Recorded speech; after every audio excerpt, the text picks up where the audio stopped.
These are the tools required to change the swage in a hinge.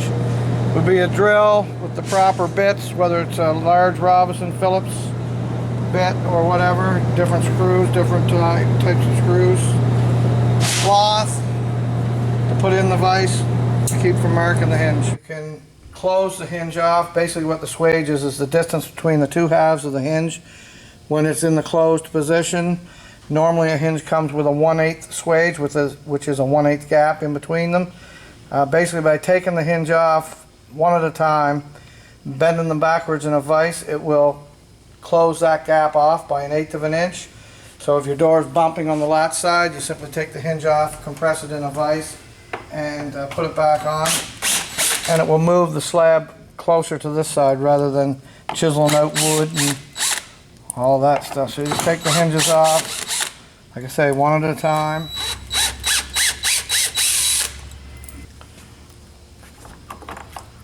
When that hinge is off there, that is your swage. You see you have at least a 1/8 of an inch gap.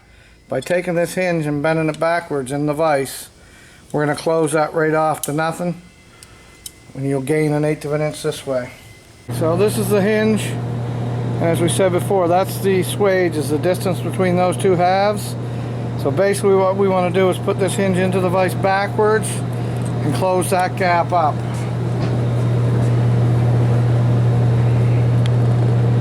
You just put your hinge down in there, crank it around.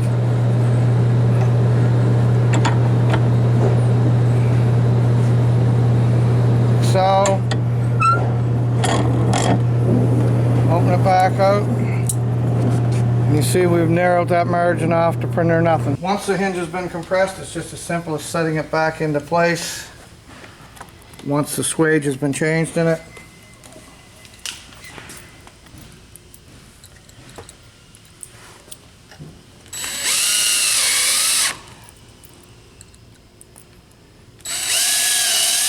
Make sure that it's seated back into the right spot.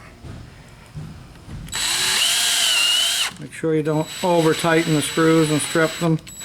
Just bring them up snug. This part of the video we're going to show you how to widen the swage in a hinge. To see your, for example, your door had too much of a gap here at the top. Basically what you would do is open the door.